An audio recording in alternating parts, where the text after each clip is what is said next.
हम आप हम आपको स्वागत करते हैं। आगे का समय आप हमारे बीच प्रभु का वचन उनको बोलिए सर। परमेश्वर की स्तुति हो। मैं परमेश्वर पिता को धन्यवाद करता हूँ ये सुंदर समय के लिए जो प्रभु ने दिया आपके बीच परमेश्वर के वचन को लेकर आने के लिए। मैं पास्टर शिबू जी से माफ़ी मांगना चाहूँगा। मैं काफ़ी दिन से इस सेवकाई के साथ जुड़ नहीं पाया। मैं आ तो चाहता था। पास्टर साहब, मेरी आवाज़ पहुँच रही है? Okay, thank you. पास्टर साहब से मुझे माफ़ी मांगनी पड़ेगी। मैं पास्टर साहब से आखिरी मिनट में पिछले हफ्ता मेरी पत्नी को काम पे छोड़ना था और वो काम के लिए जहाँ हम रहते हैं वहाँ से तकरीबन 55 किलोमीटर दूर काम करने जाती है और वो गाड़ी चलाने के लिए उसको डर था क्योंकि यहाँ का रास्ता उसको इतना जमा नहीं है। हम लोग नए नए हैं यहाँ पर और इसलिए कुछ कुछ महीनों तक मुझे उसको ले जाकर छोड़ना पड़ेगा। तो इसलिए मैं पिछले बार नहीं आ पाया। मैं आप लोग सबों से माफ़ी चाहता हूँ, लेकिन इस नए साल में शायद पहली बार मैं आप लोगों के साथ परमेश्वर के वचन को लिए हुए आया हूँ। आप सबों को मसीह यीशु के नाम में नमस्कार। मैं आप लोगों के प्यार और प्रार्थना को फिर से अपेक्षा करता हूँ। आप लोग मेरे लिए प्रार्थना करें कि इस नए साल में भी परमेश्वर के लिए, परमेश्वर जहाँ भी मुझे ले चलता है और जहाँ भी संबंध जोड़ता है वहाँ पर परमेश्वर के वचन की सेवकाई मैं हर समय करता रहूं। मैं सीधा आप लोगों के ध्यान को परमेश्वर के वचन की तरफ ले जाऊं। 124 भजन, भजन संहिता 124। मैं सोचता हूं कि सक्षम पास्टर लोग आप लोगों के बीच है। आप लोगों ने बहुत बार नहीं तो भी कुछ बार कम से कम परमेश्वर के वचन से इस भजन से आप लोगों ने संदेश को सुना होगा। मैं जब कल के दिन सोच रहा था आपसे मैं किस वचन से, किस भाग से वचन को बोलूं, परमेश्वर ने इस भाग को मुझे प्रकाशित करके दिया और मैं सोचा इस वचन से मैं आप लोगों के साथ संदेश को दूं। परमेश्वर का वचन बहुत गहरा होता है और हर बार जब हम उस वचन को मनन करते हैं, उस पर उसको जुगाली करते हैं, परमेश्वर हमें उसकी गहराई पर ले जाता है, सच्चाई को प्रकट करता है। और मैं भी कई बार इस भजन संहिता से कलीसिया में पढ़ा हूँ। लेकिन कुछ हफ्ते पहले मैं अपने कलीसिया में भी इसी भजन से मैं प्रचार कर रहा था और मेरे लिए बड़ा आशीष का बात था। परमेश्वर ने मुझसे बातें किया और वही बात को मैं आप लोगों से बात करूँगा। मैं आज जब इस भजन से मैं बोलूँगा तब मैं इसके संदर्भ के तरफ मैं ज़्यादा नहीं जाऊँगा। दाऊद का लिखा हुआ भजन है, लेकिन दाऊद ने किस संदर्भ में इसको लिखा, जरूर वो बहुत अहम बात है, लेकिन मैं इस वचन पर ठहर कर कुछ बातों को आपके साथ रखने जा रहा हूं जो प्रभु ने मेरे अंदर दिया है। मैं जब आप लोगों को देखता हूं, मैं जानता हूं आपके तरफ काफ़ी ठंडी है। कितनी ठंडी है मुझे नहीं मालूम।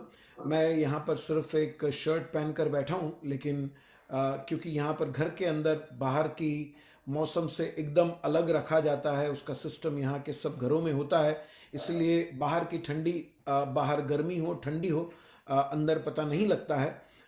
अभी मैं देख रहा था कि बाहर हमारे यहाँ पर अभी सवेरे के 8:15 बजे हैं और अभी बाहर ठंडी तकरीबन 4 डिग्री चल रहा है। और आज दिन भर चलेगा।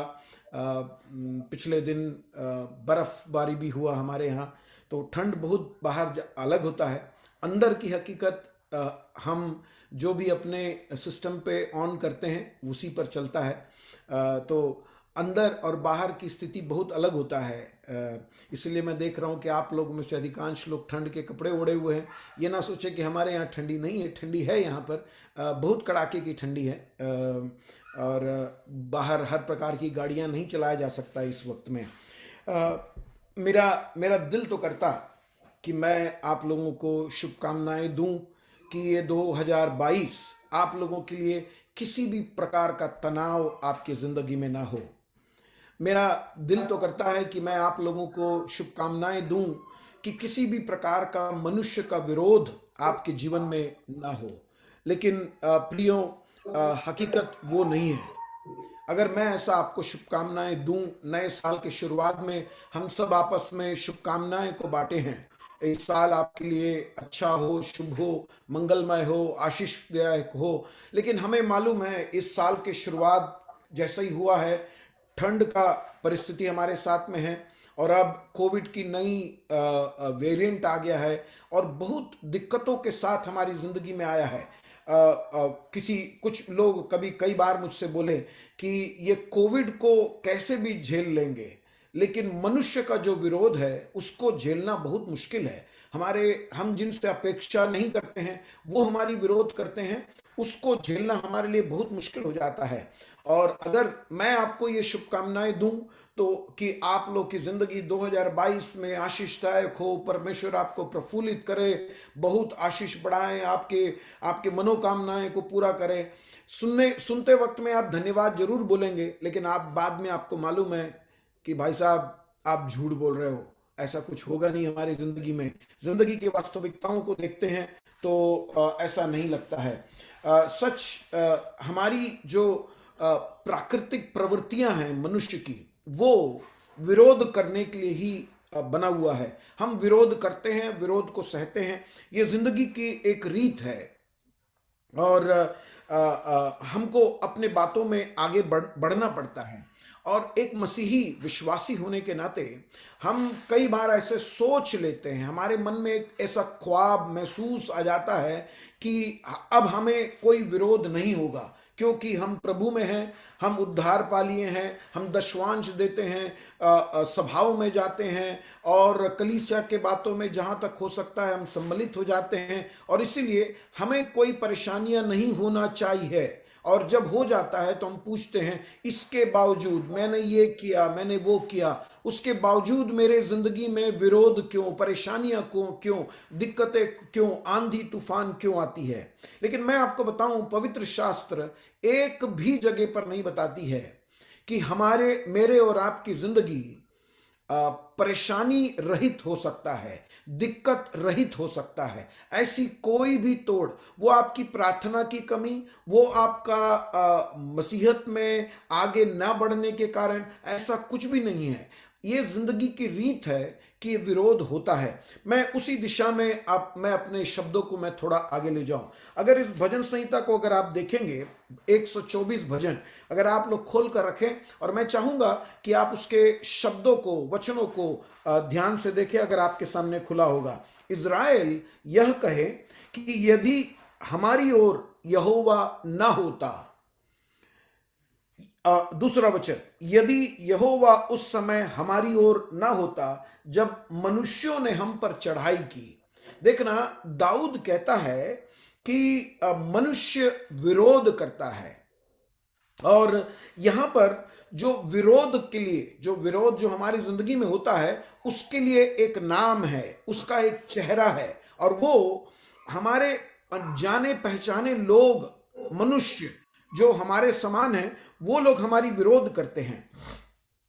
लेकिन मैं जब इस वचन को पढ़ने की कोशिश किया तो मैं एक सवाल इससे करने के मजबूर हो गया कि ये विरोध होता है तो क्यों होता है, क्यों विरोध होता है हमारे जीवन में। मैं इस भाग से नहीं तो भी इस भाग से मिलता जुलता दो तीन बात मैं जल्दी से बताकर अपने विषय पर आऊंगा। लोग क्यों विरोध करते हैं? लोग विरोध करने का पहला कारण, अब बहुत सारे कारण हैं, मैं तीन चार कारण आपके सामने रखूं। पहला कारण मैं सोचता हूं कि उनके पास वो नहीं है जो आपके पास है। वो कुछ भी हो सकता है, मन की शांति से लेकर आपका घर, आपके बच्चों की भविष्य, आपकी नौकरी, सब कुछ हो सकता है जो आपके पास है और उनके पास नहीं है। और उसके कारण जलन उनके अंदर आकर वो आपसे विरोध करते हैं, वो आपके खिलाफ खड़े हो जाते हैं। और शायद वो कहते नहीं होंगे कि कारण ये है, लेकिन और कुछ कारण है। मैं जानता हूं, जब मैं छत्तीसगढ़ में सेवा करता था उस समय कई सारे मसीही परिवार आकर हमसे कहते थे कि उनके अड़ोस पड़ोस के लोग उनसे बहुत जलन करते हैं, उनको बहुत त्रास देते हैं, परेशान करते हैं, कई तरीके से परेशान करते हैं। और वो परेशानी का जो कारण ये था, जब उन लोगों से बात होती है, बहस हो जाती है, कभी कभी वाद विवाद होता है, तो वो कहते हैं तुम लोगों को बाहर से लोग पैसे ला कर देते हैं। और ये विश्वासी लोगों को कलीसिया में बल्कि वो लोग को दशवांश देना पड़ता था, भेंट देना पड़ता था। वहां पर जब कुछ कार्यक्रम होता है तो कार्यक्रम में अपनी योगदान, कोई 10 देता है तो कोई 100 देता है तो कोई 500 देता है, उनको योगदान देना पड़ता है। लेकिन कलीसिया इनमें से किसी को भी पैसे नहीं दिए। लेकिन एक बार मैं याद करता हूं, एक गांव में काफी सताव हो गया और उस गांव में सिर्फ 3 मसीही परिवार थे। इक्का दुक्का कुछ और लोग थे जो विश्वास करते थे, लेकिन वो अकेले होने के कारण कभी खड़े नहीं हुए। ये 3 परिवार और बीच में वहां का पुलिस थाना का थानेदार बैठा है और 2-3-4 पुलिस वाले। एक तरफ में 3 परिवार के 6 लोग बैठे हैं और दूसरे तरफ में इन लोगों ने बोला 8-10 लोग आएंगे, पंचायत वाले आएंगे। लेकिन इस तरफ में उन लोग तकरीबन 100 लोगों को इकट्ठा करके रखे हैं और इनसे पूछते हैं कि आपको बाहर से कहां से पैसे आया। उन लोग बोले हम लोगों को पैसे कभी नहीं मिला, बल्कि हमारे संस्था को, हमारे समाज को हम पैसे देते हैं। बोले फिर तुम्हारे पास इतना पैसा कैसा आया। उस समय एक व्यक्ति जो दर्जी का काम करता था और एक महिला जो स्कूल के सामने वो लड्डू बनाकर बच्चों को बेची करती थी, वो 50 पैसे के 1 रुपए के 3 जो वो चुरमुरा के लड्डू होते उसको बनाकर बेचती थी। ये लोग बोलने लगे और ये जो टेलर था, जो दर्जी था, वो कहता है देखो तुम लोग नहीं समझते हो, हमारे पास जो पैसे हैं वो उसके साथ ये हुआ कि हमारे पास जो भी हम कमा कर लाते हैं वो हमारे घर में रहता है। ना तो दारू दुकान में देते हैं, ना तो पान दुकान में देते हैं, ना हम कोई जुआ खेलने जाते हैं। ये सब हम लोग करते थे। इन चीजों के लिए जो पैसा हमारे घर से निकल जाता था, आमदनी वही है, लेकिन हमारा खर्चा बच गया है। अब हम बच्चों को कपड़े लेते हैं, अब हम गाड़ी के लिए जो महीना भरना पड़ता है उसको समय पर भरते हैं। तो हमारी घर की मोटरसाइकिल घर पे खड़ी है, वो दारू दुकान में जाकर गिरवी रखने की जरूरत नहीं पड़ती है और वही हमारा आमदनी बन गया है। तो आप लोग जैसा सोचते हो, ये जो नए समाज में हमने जुड़ा है, वो समाज वाले हमको कुछ नहीं देते हैं, बल्कि हम उस समाज को देते हैं क्योंकि खुदा ने हमको दिया है। और ये सुनकर ये थानेदार पूछता है सच में वो बात है क्या। तो इस तरफ बैठा हुआ पंचायत का जो सरपंच था वो बोला जब से ये लोग वो समाज में गए हैं तब से गांव में एक भी आदमी को मुर्गा और दारू नहीं पिलाए हैं लोग। ये वो एक बहुत बड़ी गवाही थी कि ये लोग कभी भी गांव में किसी को भी एक भी मुर्गा नहीं खिलाए हैं और एक बोतल दारू भी नहीं पिलाए हैं, खुद भी नहीं पीते हैं, हमको भी नहीं पिलाए हैं। देखना, विरोध का कारण यह है कि आपकी जिंदगी बदल जाती है। आपके घर के मुर्गा आपकी आमदनी को जो खाते थे वो लोग आपसे विरोध कर रहे हैं। उनको आपके धर्म से विरोध नहीं है, आपका धर्म क्या है कर भी उनको नहीं मालूम है, लेकिन क्योंकि उनको जलन है इसलिए करते हैं। दूसरी बात, विरोध का बड़े पिक्चर पर, मतलब उसकी जो हर एक आयाम को देखने के बाद आप एक बात समझोगे कि वो विरोध हमें परमेश्वर में बढ़ाता है। अब परमेश्वर में बढ़ाता है मतलब आप बहुत आत्मिक हो जाते हो, ये नहीं कह रहा हूं। आप परमेश्वर में ज्यादा भरोसा करने लगते हो और मेरे शब्द को ध्यान देना, आप एक गलतफहमी में रहते हो। हमारे जैसे प्रचारक लोग आप लोग को गलतफहमी में कई बार जोश में ला देते हैं, आपको प्रचार करके आपके भावुकता को इतना ऊंचा उठा देते हैं कि ये मिला, परमेश्वर आपको दिया, आशीष का भंडा फूट गया, आप मेरे को 1000 रुपए दे दो और आपका आशीष का भंडार आपके लिए फूट जाएगा, छप्पर फाड़ कर परमेश्वर देगा। ये मैं आपको इस तर्क से बताता हूं कि आप प्रभु के पास आ जाओगे, कोई परेशानी आपकी जिंदगी में नहीं होगा। लेकिन आप वचन को टटोल कर देखना, प्रभु यीशु मसीह कहते हैं, मैं तुमको मेमनों को भेड़ के बीच में भेजा हूं।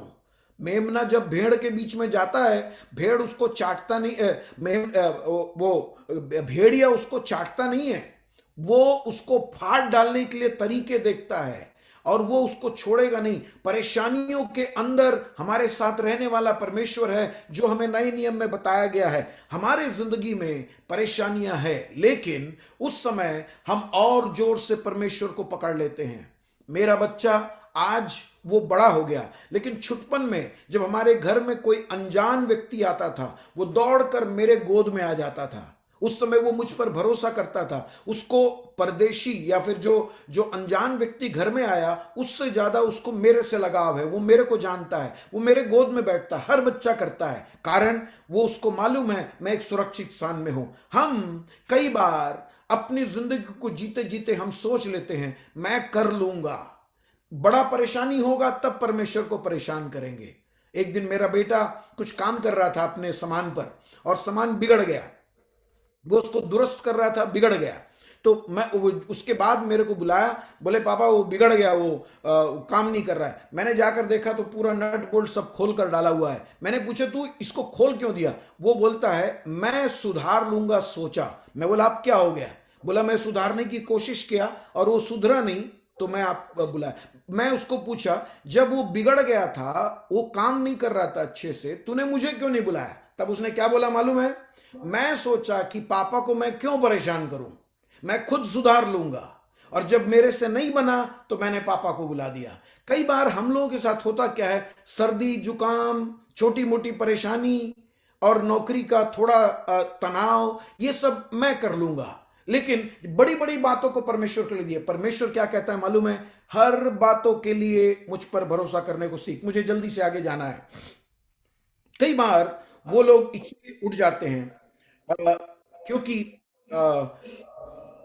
हकीकत बता रहा हूं, कई बार लोग हमारा विरोध करने का वास्तविक कारण हम उनके खिलाफ कुछ किए होंगे।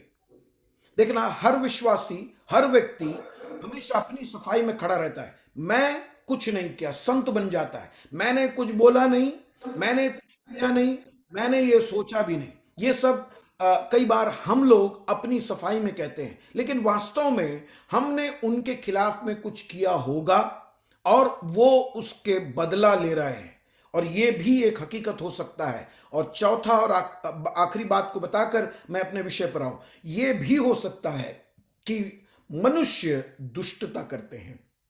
मनुष्य का मन, मनुष्य का हृदय दुष्टता से कूट कूट कर भरा हुआ है और वो लोग दुष्टता करते हैं। लेकिन एक बात को आप समझना, कोई भी विरोध करे उसके अंदर वो आपको एक आपसे खतरा को एहसास करते हैं।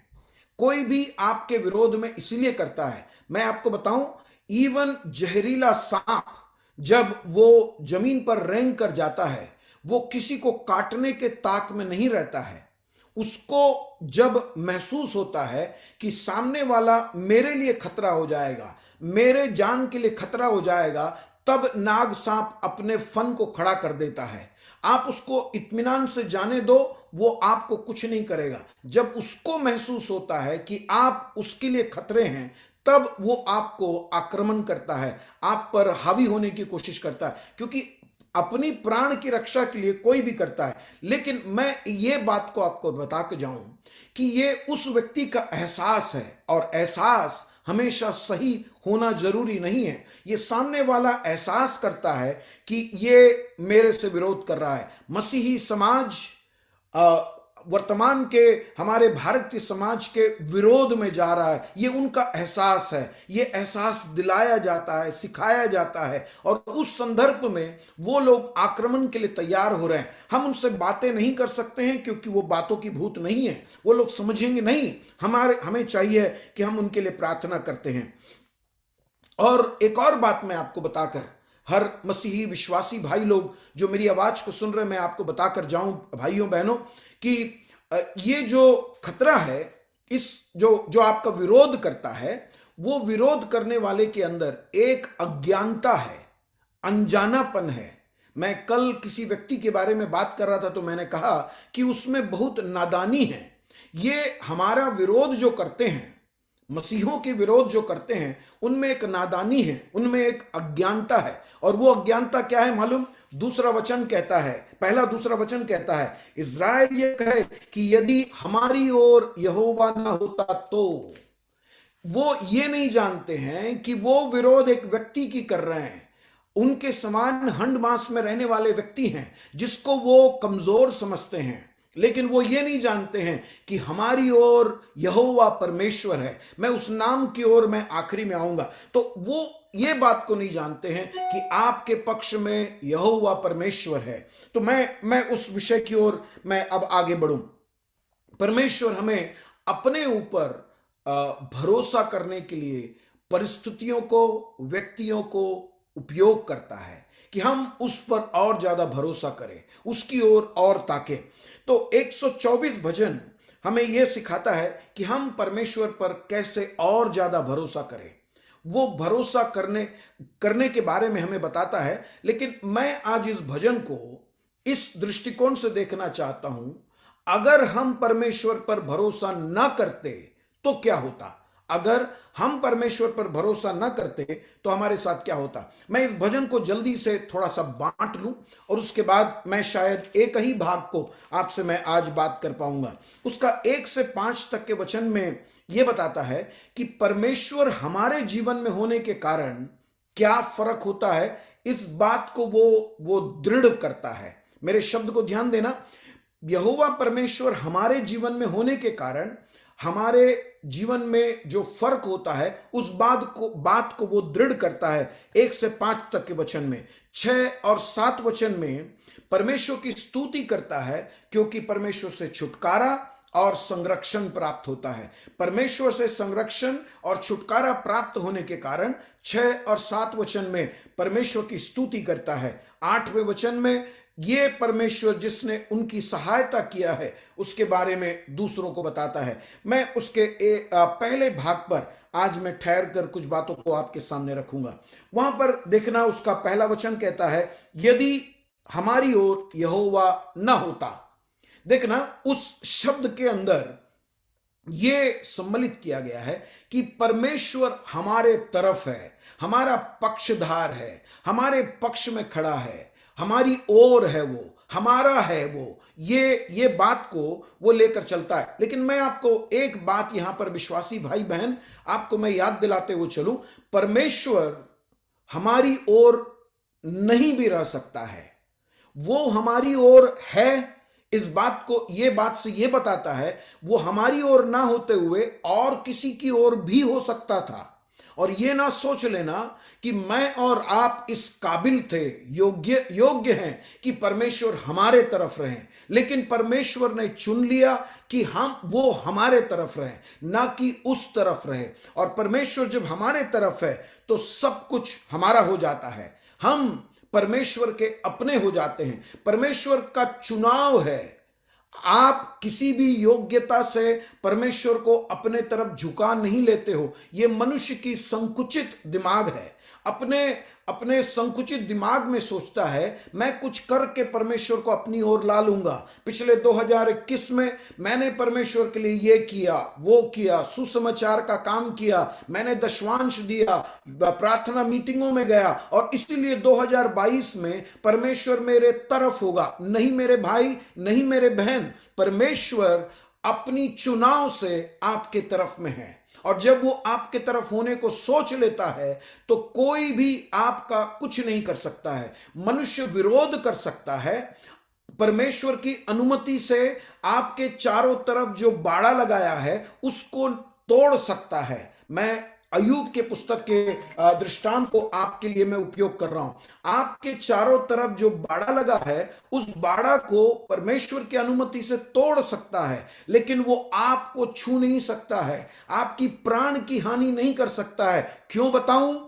इसलिए नहीं कि उनके पास सत्ता है, इसलिए नहीं कि वो सरपंच है गांव के, इसलिए नहीं कि उनके पास पैसे हैं। कोई कुछ नहीं कर सकता है, वो को इसीलिए कुछ नहीं कर सकता है क्योंकि यहोवा आपकी ओर है। आकाश और पृथ्वी का परमेश्वर आपकी ओर है, आपके पक्ष में है। अन्याय को सहन करते हो मेरे भाई बहन, अन्याय के लिए एक समय रखा गया है। मैं आगे उस बात पर आने वाला हूं। परमेश्वर आपके तरफ है। और यहां पर वो क्या कहता है, अब मैं आपको इस भजन संहिता में 3 दृष्टांत का उपयोग किया है हमें यह बताने के लिए, अगर परमेश्वर हमारे तरफ ना होता तो क्या हो जाता।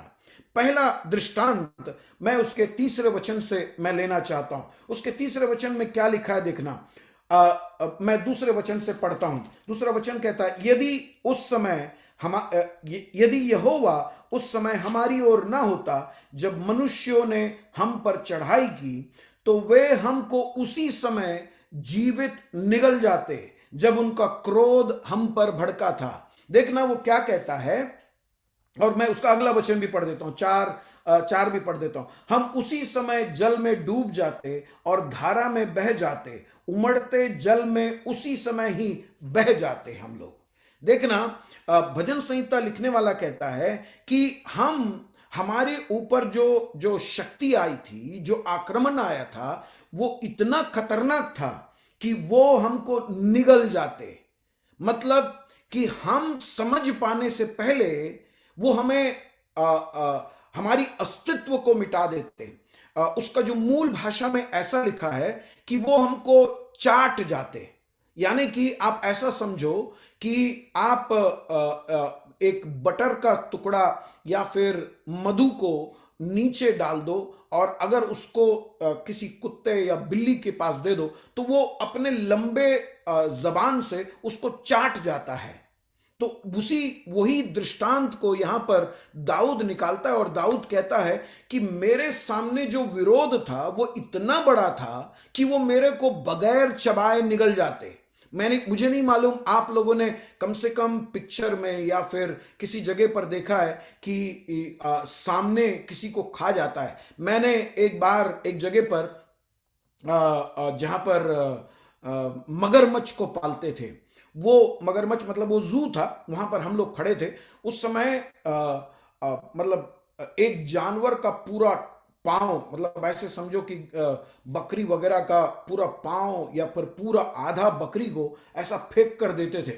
और ये मगरमच्छ का मुंह इतना बड़ा है कि वो नीचे गिरने के पहले वो उसको ऐसे डपट लेता था, और वो फिर उसके बाद एक 30 सेकंड के अंदर वो और खाने के लिए मुंह खोल लेता था। तो मैं आश्चर्य कर रहा था, इतना बड़ा चीज वो आदमी गाड़ी से उठाकर इतने मुश्किल से 2 जन मिलकर फेंक रहे हैं, और ये मगरमच्छ उसको खा लेता है। यहां पर जो पहला दृष्टांत उपयोग किया है वो कहता है वो इतना बड़ा था, दैत्यकार था, इतने राक्षसमय था कि वो मुझे चाट कर खा जाते, मतलब मेरे को निगल जाते। वही बात को बोला है ना, उसी समय जीवित निगल जाते। इतना बड़ा था मेरे सामने समस्या।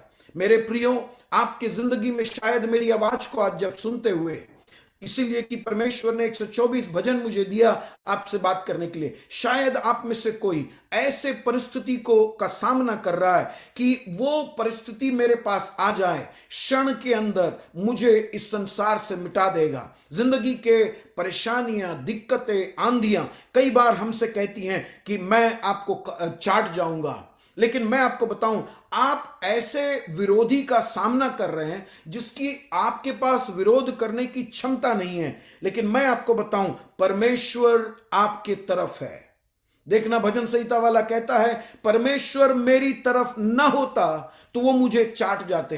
और इसलिए आज तकरीबन 45 लोग मेरी आवाज 45 स्क्रीन्स मेरे सामने सुन रहे हैं। भाई बहन, मैं आपको याद दिलाना चाहता हूं, ये 2021 से 2022 में परमेश्वर इसीलिए लाया है। आज मुझसे आप आवाज को जब सुन रहे हो, एक बात को परमेश्वर के सामने अपनी दिल की गहराई से मानो कि परिस्थिति की बस चलता, परिस्थिति की नादानी में जो कुछ भी करता, वो व्यक्ति हो, परिस्थिति हो, मेरी बीमारी हो, मेरे कर्ज का जो बोझ है वो उसका बस चलता, तो वो मुझे चाट जाते। दुनिया मुझको जानती ही नहीं, मेरी अस्तित्व, मेरा नामो निशान नहीं दिखता, लेकिन यहोवा मेरे ओर होने के कारण आज आप जीवित होकर मेरी आवाज को सुन रहे हो। आपके कानों में परमेश्वर के वचन की आवाज पहुंच सकती है, आप अपनी आंखों को खोलकर देख सकते हैं, तो एक ही हकीकत को बताता है, परमेश्वर आपकी ओर है। परेशानियां आएंगी 2022 में, एक आशीषमय जिंदगी मत समझना। 2022 2021 से भी परेशानी है। आपकी उम्र एक और साल गुजर जाने के कारण आपका शरीर कमजोर हो गया। पिछले साल की आपकी बीमारी की तीव्रता बढ़ गई है, पिछले साल की परिस्थिति की गहराई और बढ़ गया है। लेकिन मैं विश्वासी भाई बहन आपको मैं बताऊं, परमेश्वर हमारी ओर है और इसलिए उसका आगमन निकट है और हम उसकी ओर जाने के लिए और भी करीब हो जाएं। ये चीज निकल गया, हम एक नई जिंदगी के लिए जाएंगे। लेकिन उसका उसका जो चौथा और पांचवें वचन में जो शब्द को हिंदी में उपयोग किया है वो थोड़ा सा कमजोर है। हमारे हिंदी बाइबल में इस प्रकार लिखा है, हम उसी समय जल में डूब जाते और धारा में बह जाते, उमड़ते जल में हम उसी समय बह जाते। ऐसा लिखा है कि हम बह जाते, ऐसा लिखा है। लेकिन उसके मूल भाषा अंग्रेजी में और कुछ कुछ भाषाओं में कहता है, वो मेरे प्राण के ऊपर नहीं आता। मैं बह नहीं गया ऐसा नहीं कहता, वो कहता है वो मेरे प्राण के ऊपर नहीं आता। वही उसकी उसकी वास्तविक अनुवाद है। देखना वहां पर क्या कहता है, भजन संहिता वाला कहता है वो मेरे प्राण के ऊपर नहीं आएगा। इसलिए कि दाऊद का कहना यह है, आप जब आपके पास्टर लोग मनुष्य के संरचना के बारे में नए नियम के संदर्भ में जब पढ़ाते हैं तो शरीर, प्राण और आत्मा बताते हैं। हमारे पास्टर लोग जब हमें सिखाते हैं तो बताते हैं शरीर, प्राण और आत्मा है हमारे अंदर। तो मैं उस बात की ओर नहीं जाता हूं। लेकिन इब्रानी लोग दो ही भाग को मानते हैं, प्राण और देह। उनके लिए दो ही भाग होता है, प्राण और देह। और इसलिए जब पुराने नियम में जब उसके बारे में कहते हैं, उस संदर्भ में कहते हैं, तो सब हमेशा वो लोग इसी रीति से बात करते थे। आप लोग सब अच्छे से जानते हैं, 103 भजन हमारे लिए बहुत परिचित है। वो इस प्रकार कहता है, हे मेरे मन यहोवा को धन्य कर, और जो कुछ मुझ में है वो यहोवा के पवित्र नाम को धन्य कहे। जो कुछ मुझ में है, मुझ में क्या है? मेरा घमंड, मेरी अहंकार, मेरा नम्रता नहीं मेरे भाई। वहां पर भजन संहिता वाला यह समझकर चलता है, मेरे अंदर एक अस्तित्व है जिसके वर्णन, जिसकी बखान मेरे पास नहीं है, लेकिन प्राण नाम का एक चीज मेरे अंदर है, और मेरे बाहर जो दिखता है वो मेरा शरीर है। तो यहां पर भजन संहिता वाला कहता है 124 में, ये पानी जो है वो मेरे प्राण के ऊपर नहीं आएगा। क्यों? यहोवा मेरी ओर है। मैं उसके एक और व्याख्यान की ओर ले जाता हूं। बाहर परिस्थितियां बुरा है, पानी उफन रहा है, लहर उठता है, बाहर आंधियां चल रही है, तूफान चल रहा है, हवा चल रहा है, लोग आक्रमण की आवाज उठा रहे हैं, लेकिन मेरे अंदर मेरे प्राण को सुरक्षित रखने वाला एक परमेश्वर है। वो मेरी ओर होने के कारण मेरा प्राण को कोई भी हानि नहीं होगा।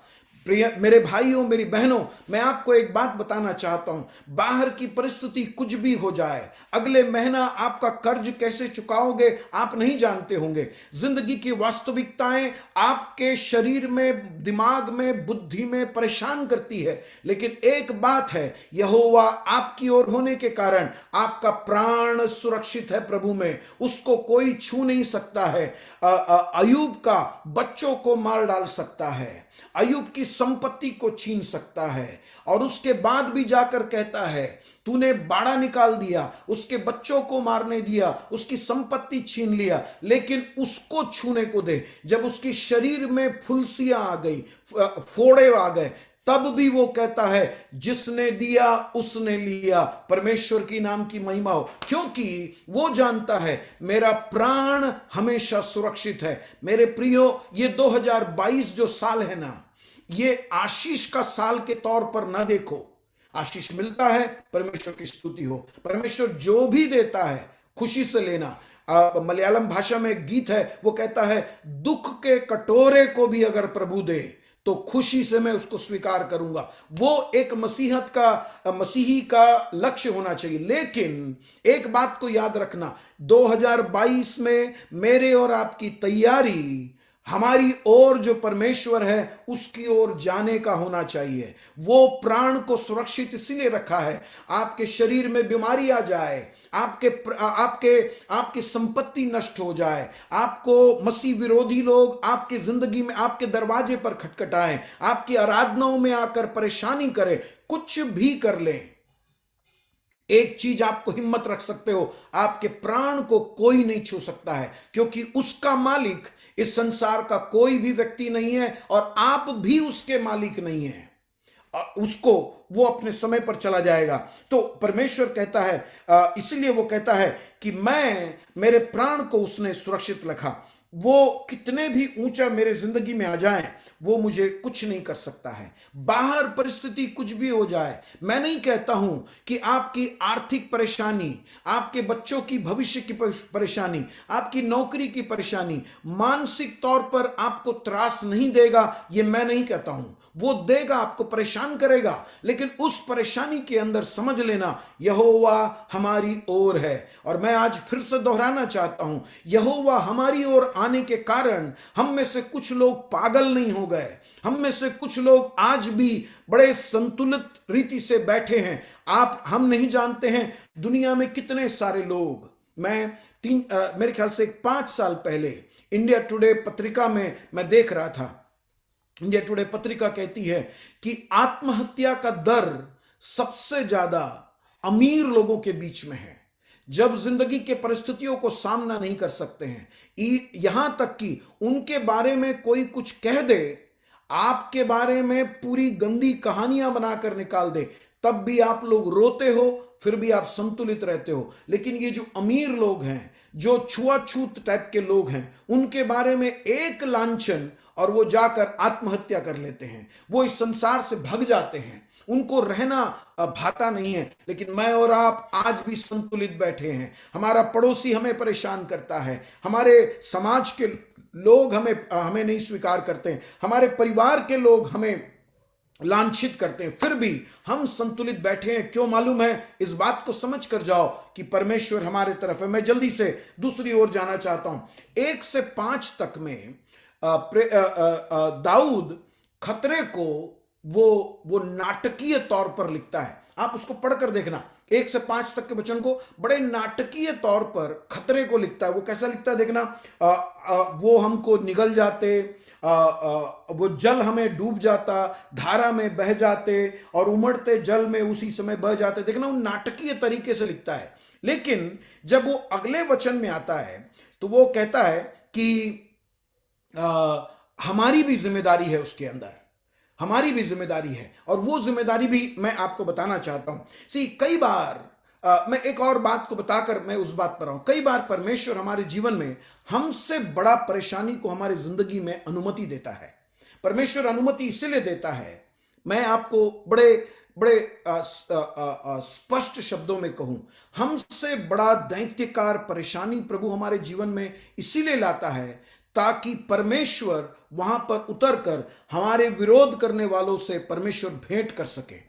मैं कई उदाहरण बता सकता हूं, उनके जिंदगी में बड़े बड़े परेशानी हुए, लेकिन उस परेशानी के अंदर परमेश्वर उनके विरोधियों से उस परिस्थिति में भेंट किया। मैं इतना बताकर मैं आगे चलूं। आपके परेशानी को बड़ा होने का इंतजार परमेश्वर करता रहा, लेकिन याद रखना, जब आप परेशानी में थे, परमेश्वर यहोवा को मालूम था आप किस दौर से गुजर रहे हैं। वो जानता है आप सोचते हैं कि आप सहन नहीं कर सकते हो, वो दर्द को, वो परेशानी को, वो मन की पीड़ा को आप सहन नहीं कर सकते हो, ऐसे आपने सोचा। लेकिन प्रभु जानता है कि ये मेरा बंदा, ये मेरी बेटी अब बहुत ठोस है, इसको कुछ भी नहीं होगा, और वो आपको अनुमति दिया ताकि उस परेशानी के अंदर वो आपके विरोधी से भेंट करे और आपके विरोधी को बताए कि इतना बड़ा परमेश्वर, मैं जल्दी से शाऊल की जिंदगी में आपके सामने लेकर आऊं, या जिसको पौलुस के नाम से नए नियम में हम लोग जानते हैं। वो पौलुस जब मसीह का विरोध कर रहा था, वो उसके लिए सारी तैयारियां किया, लेकिन एक दिन परमेश्वर जी उठा हुआ यीशु मसीह दमिश्क के मार्ग में उससे भेंट करता है, और वहां पर उसकी जिंदगी पूरी बदल जाती है, और वो बदलने के कारण वो मसीह का सबसे बड़ा प्रचारक बन जाता है। पहले सदी के अंदर हमारे विरोध करने वाले कई लोगों के सामने परिस्थिति हो जाए, व्यक्ति हो जाए, परमेश्वर वहां पर भेंट करेगा ताकि लोगों को पता लगे कि परमेश्वर कितना बड़ा है। तो मैं उसके 6वें वचन की ओर आ रहा हूं। देखना, 6वें वचन पर जब आते हैं, उसके 6वां नहीं 7वां वचन, हमारा जीव पक्षी के समान चीड़ी मार के जाल से छूट गया। मैं फिर से पढ़ता हूं, हमारा जीव पक्षी के समान चीड़ी मार के जाल से छूट गया, जाल फट गया और हम बच निकले। देखना, एक और दृष्टांत का वो उपयोग कर रहा है। शायद मैं आज के समय के अंदर यही दृष्टांत को दूसरा उपयोग करके मैं समाप्त करूंगा। तो वो कहता है कि कई बार हम लोग, क्या होता है, हम विरोधी को दोष देते हैं कि उसने मेरे जीवन में ऐसा किया, इस परिस्थिति ने ऐसा किया। लेकिन यहां पर दाऊद क्या कहता है कि एक पक्षी जाल में फंस गया है, और उस जाल की, उस दृष्टांत को लेकर वो कहता है कि हम जाल में फंस गए थे, और 7वें वचन में कहता है जाल फट गया और हम बच निकले। देखना, ये पक्षी की जिम्मेदार, पक्षी को जो क्षमता दिया गया है, वो क्षमता है कि वो ऊपर उड़े, और उसका भोजन का प्रबंध अलग रीति से किया गया है। लेकिन ये पक्षी नीचे दाना देखकर, वो दाने के तरफ, वो प्रलोभन को देखकर, वो चारा को देखकर वो वहां की ओर आकर्षित हो जाती है, और वो जब अपने दाना को चुगने के लिए आती है, वो जाल में फंस जाता है। हर जाल का तरीका ये होता है। मैं आपको बताऊं, दुष्ट शैतान बहुत शातिर है, वो बहुत दिमागी व्यक्ति है, क्योंकि वो जानता है कि कौन सी पक्षी के लिए कौन सा जाल बनाया जाना चाहिए। चील को पकड़ने के लिए बड़ा बड़ा वाला जाल होता है, छोटी गौरैया को पकड़ना है तो उसके लिए छोटा वाला जाल होता है। वो आपको समझकर आपके लिए जाल बिछाता है, और जो जाल का सबसे बड़ी एक सिद्धांत होता है कि जाल ना दिखे पर उसमें दाना लोगों को दिखे। और मैं आज आपको बताना चाहता हूं भाइयों बहनों, हमारे जिंदगी में कई सारे फंदे इसीलिए आते हैं कि हम प्रलोभन में फंस जाते हैं, हम चारा को देखते हैं। वही सिद्धांत आज भी चल रहा है जो अदन की वाटिका में चला था। वहां पर हव्वा को आकर वहां पर उसके पीछे की सच्चाई नहीं दिखाया, उसने उसको बताया, देख उस वृक्ष की तरफ देख, उस वृक्ष के फल खाने के लिए अच्छा है, और वो उसमें फंस गई। आज भी मनुष्य के साथ यही हकीकत हो रहा है।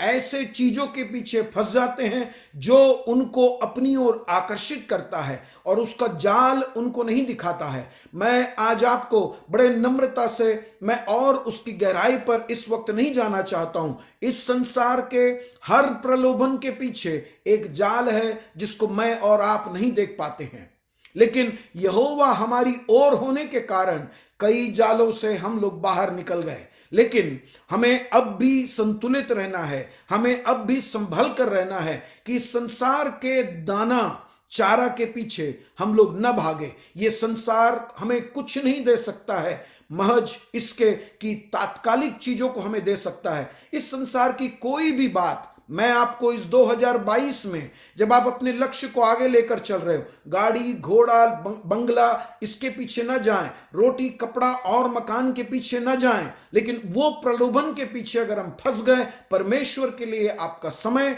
आपका वक्त नहीं निकाल पाओगे आप लोग, और इसीलिए उसको देखकर आप अपने जीवन को जाए। तो यहां होता यह है, ये जो यहां पर जो शब्द उपयोग क्या है, चीड़ी मार, वो फंदा डालने वाला, वो वो वहां पर फंदा डालकर वो इंतजार करता है कि चिड़िया आए और नीचे आए। लेकिन ये चिड़िया के साथ की समस्या ये है, दाऊद उसी बात को यहां पर बता रहा है कि चिड़िया का काम था ऊपर उड़ने का, लेकिन वो चिड़िया नीचे जहां पर उसको रखा था उस स्तर से जब नीचे आ जाती है वो फंदे में फंस जाएगी। मेरे प्रिय भाइयों बहनों, अब आपको शायद समझ में आ गया मैं आपको क्या बता रहा हूं।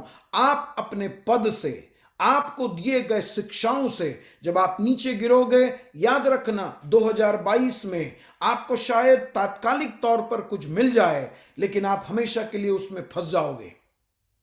आप उन छोटे छोटे चीजों के लिए अनंत काल को ताक पर मत रखना। मैं शायद आप लोगों से एक बार बताया हूं, वो उदाहरण को मैं जल्दी से बोलकर मैं आगे चलूं। हम उस वक्त इंडिया में रहते थे, काफी साल, मेरे ख्याल से आज से 10-12 साल पहले की बात है।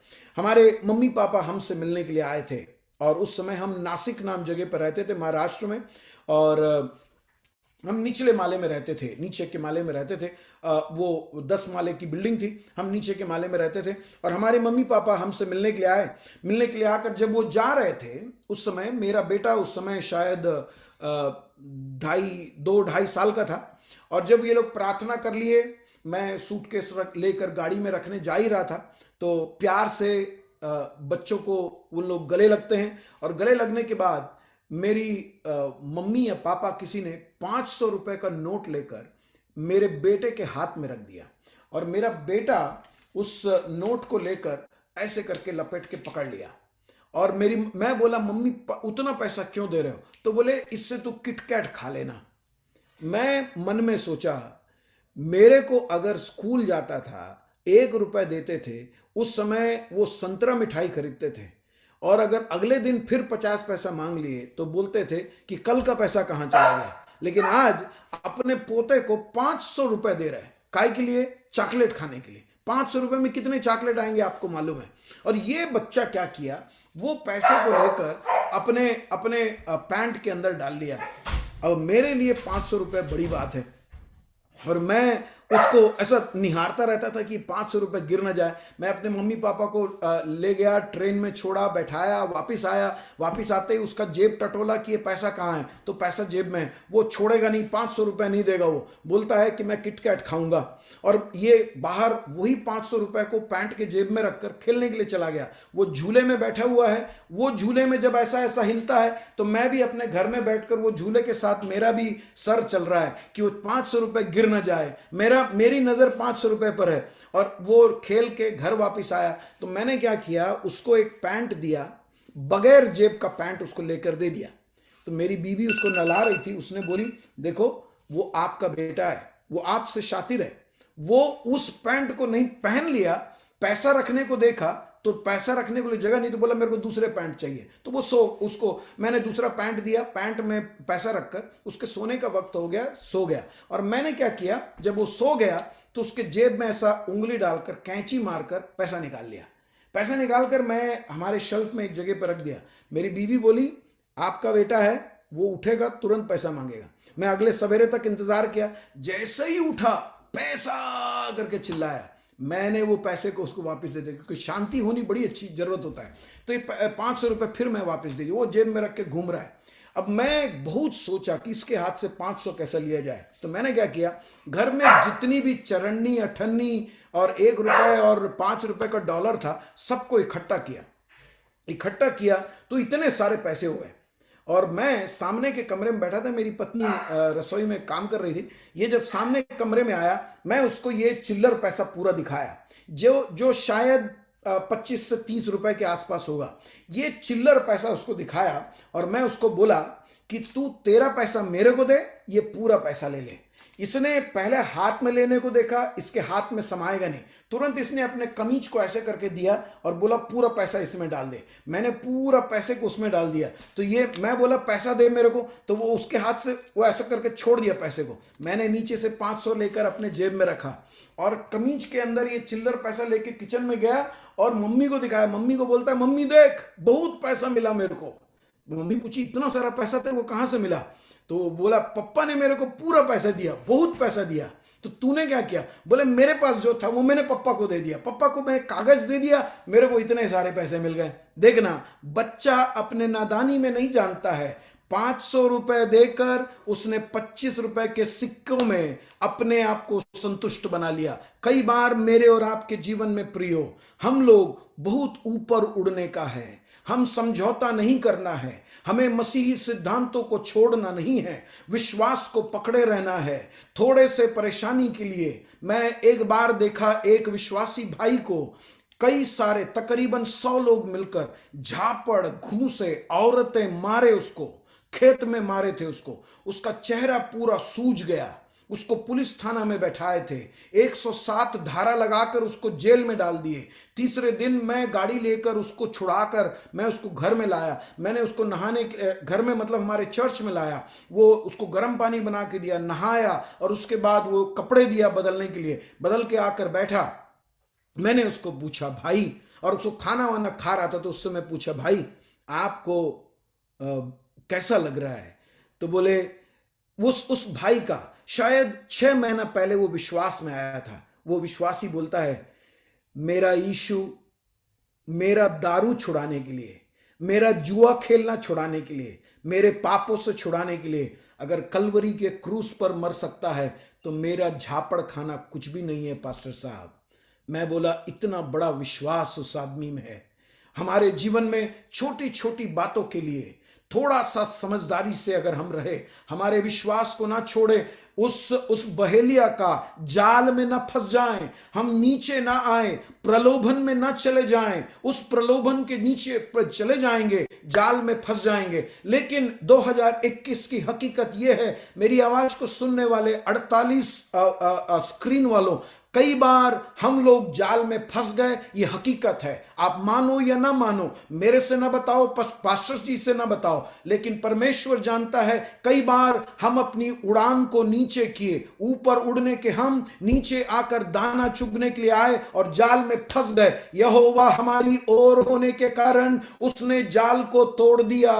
वही बात को ये इस 7वें वचन में लिखा है, जाल फट गया। क्यों फटा? क्योंकि यहोवा मेरी ओर था। बहेलिया मुझे पकड़ने के लिए वो पिंजरा लेकर आ रहा था, फंदे में फंसे हुए पक्षी को अपने पिंजरे में डालकर हमेशा के लिए उसके पर काटकर हमेशा के लिए अपने गुलाम बनाने के लिए आ रहा था। लेकिन यहोवा हमारी ओर होने के कारण बहेलिया के जाल से उसने हमें छुड़ाया और उसकी नाम की स्तुति हो, और हम बच निकले। छुटकारे का मार्ग परमेश्वर ने हमारे लिए बनाया। इसलिए इस 2021 के जनवरी के 19 तारीख को आप मेरी आवाज को सुन रहे हो, आप संतुलित दिमाग से अपने पास बैठे हो, अपने बच्चों को देखकर मुस्कुरा रहे हो। आपकी जिंदगी की परेशानियां बड़ी थी, जाल में फंसते फंसते बच गए, जाल में पड़ गए थे, और उस जाल में बैठकर आप चिल्लाए और एक परमेश्वर आपकी आवाज को सुना। मेरी दुहाई को सुनने वाला परमेश्वर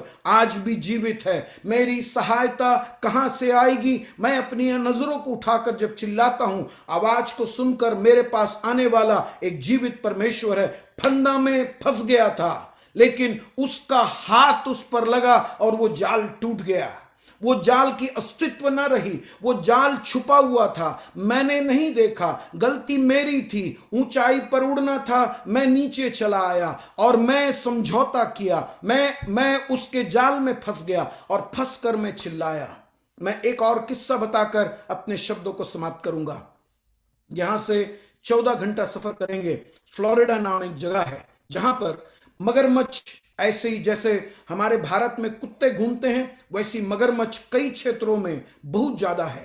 आप घर से बाहर निकलते हो, रात में आप बाहर नहीं निकल सकते हो, और वहां पर पानी का क्या बोले, तालाब जैसा कई सारे जगह पर है, और उसमें मगरमच्छ पलते हैं। और वहां पर बड़ा बोर्ड लिखा हुआ है, जैसे हम अपने घर के सामने लिखते हैं कुत्तों से सावधान, वैसे वहां पर लिखा हुआ है मगरमच्छों से सावधान रहो। और मगरमच्छ बहुत सारे लोगों को हर साल खा जाता है।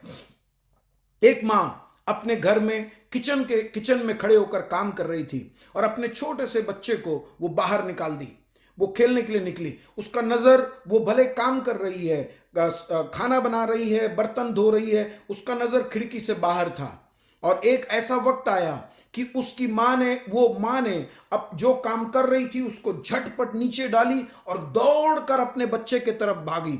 जब वो अपने बच्चे के पास पहुंच रही थी, दूसरे तरफ से एक मगरमच्छ अब उसके बच्चे के तरफ, वो ऐसे धीरे धीरे उसके बच्चे की तरफ बढ़ रहा है। इस मां ने दौड़कर जाकर बच्चे को पकड़ा, तब तक मगरमच्छ ने बच्चे के पांव को पकड़ लिया। और मगरमच्छ एक बार अपना जबड़ा दबा लेता है तो छोड़ता नहीं है। वो उसके बच्चे को खींच रहा है और ये अपने बच्चे को अपने तरफ खींच रही है, और उसी समय वो जोर से चिल्ला रही है। और वहां पर इस प्रकार की चिल्लाहट सुनते ही लोग अपने घर में बंदूक रखे हुए हैं, वह बंदूक को लाइसेंस की जरूरत नहीं है, सबके पास बंदूक होता है। उनका पड़ोसी एक आदमी इस आवाज को सुनकर, उसको पता लगा कि खतरा है, उसने दौड़कर अपना बंदूक लेकर आया और वो चिल्लाती रही चिल्लाती रही चिल्लाती रही और अपने बच्चे को अपने तरफ खींच रही है। मगरमच्छ पूरे शक्ति से अपने तरफ खींच रही है। उसको मालूम है किसी भी वक्त में मगरमच्छ मेरे बच्चे को लेकर चला जाएगा, लेकिन वो तब तक चिल्लाई जब तक वो व्यक्ति ने आकर वो मगरमच्छ को गोली नहीं मार दिया। जब गोली मार दिया तब वो मगरमच्छ का जबड़ा ढीला हुआ, उसने अपने बच्चे को छीन लिया। मेरे और आपकी जिंदगी में प्रियो, शत्रु ऐसे छीन कर ले जाने के कई मौके आए, लेकिन मेरे और आपके माता पिता, हमारे पासबान लोग, हमारे पास्टर लोग हमारे लिए दुआ करते रहे, घुटनों में मेरे और आपके लिए रोते रहे। हमारे माता पिता, हमारे शुभचिंतक हमारे लिए दुआ करते रहे।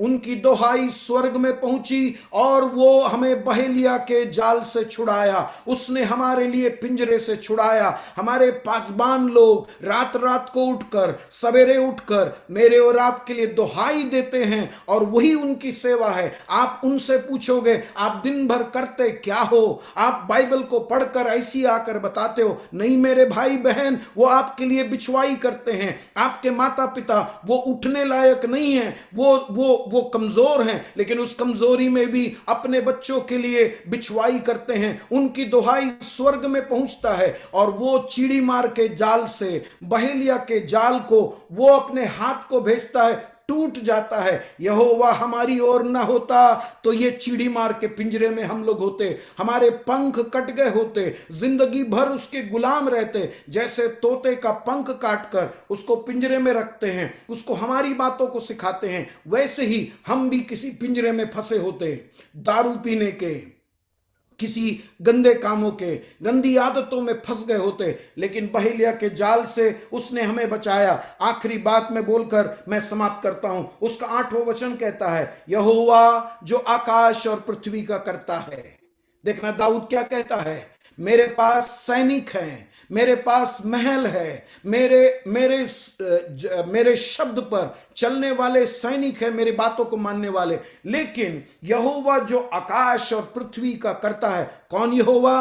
वाचा का यहोवा, वायदा किया हुआ यहोवा। 2022 में आपको सब कुछ अच्छा होगा करके मैं आपको बताऊंगा, आपस में आप लोग बताएंगे, लेकिन यहोवा जो वाचा किया है, उसने क्या वाचा किया है मालूम? देखो मैं जगत के अंत तक तुम्हारे साथ रहूंगा। जब तुम दुख से होकर गुजरोगे, जब तुम्हारे दरवाजे पर मसीह विरोधी खटखटाएंगे, आपके विश्वास के बारे में सवाल किया जाएगा, आपकी आर्थिक तंगी से होकर गुजरोगे, वायदा किया हुआ परमेश्वर जो आकाश और पृथ्वी का करता है, मनुष्य आप पर चढ़ाई करेंगे, लेकिन यहोवा जो आकाश और पृथ्वी का करता है वो हमारी सहायता करेगा, और ये सहायता उसके नाम से होता है। इसलिए मैं कहता हूं, यीशु नाम में चंगाई है, यीशु नाम में, उस नाम में बहुत महत्व है। मैं और कभी किसी दिन उस नाम के बारे में मैं बताने की कोशिश करूंगा, लेकिन यहां पर दाऊद कहता है वो वाचा का परमेश्वर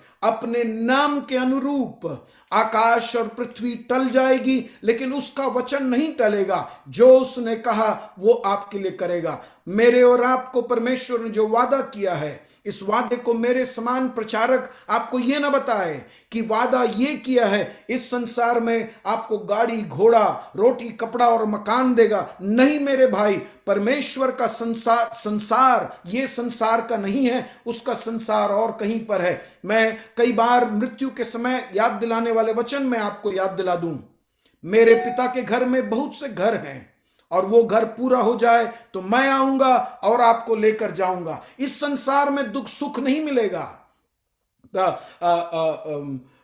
पास्टर विल्सन जॉर्ज का जो गीत है, सियोन देश हमारा है देश, रहते हैं हम परदेश।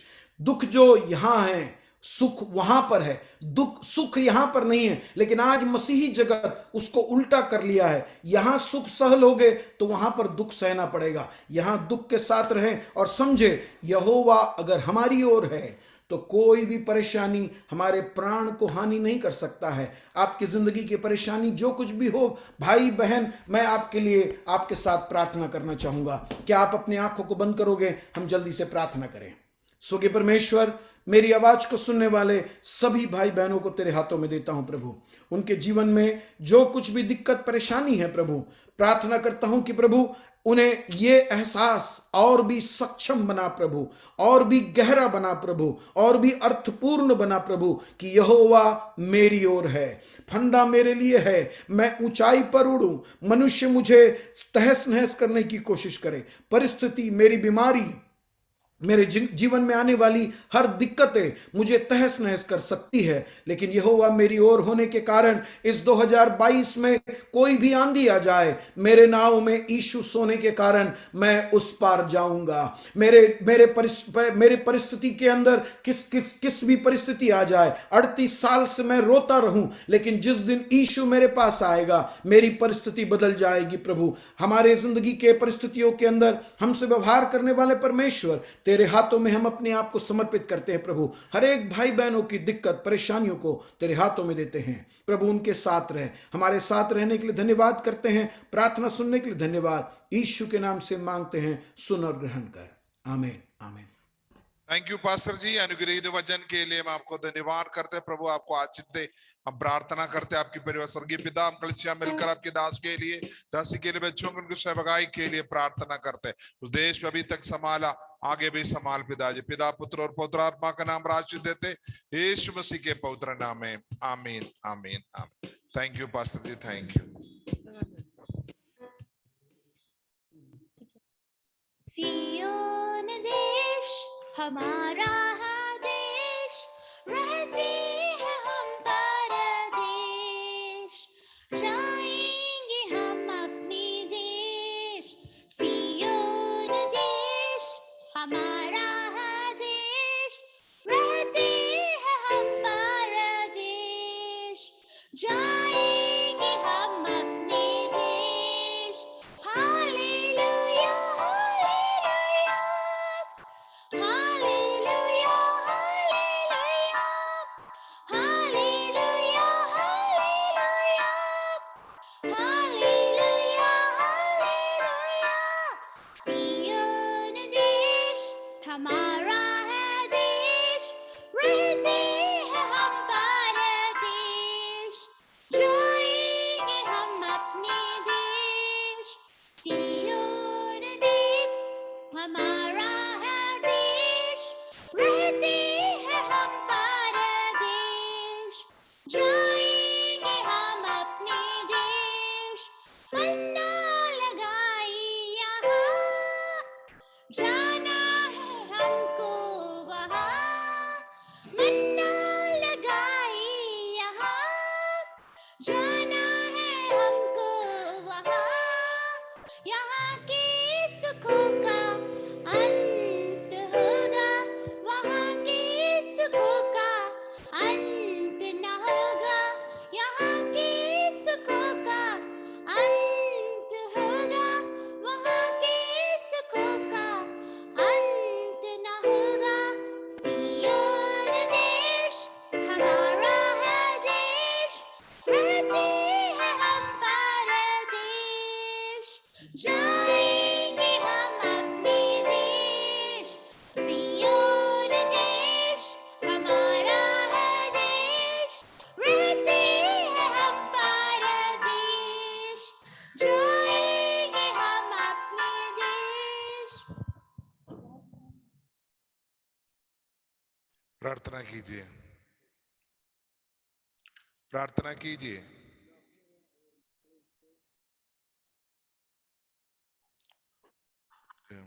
प्रार्थना कीजिए।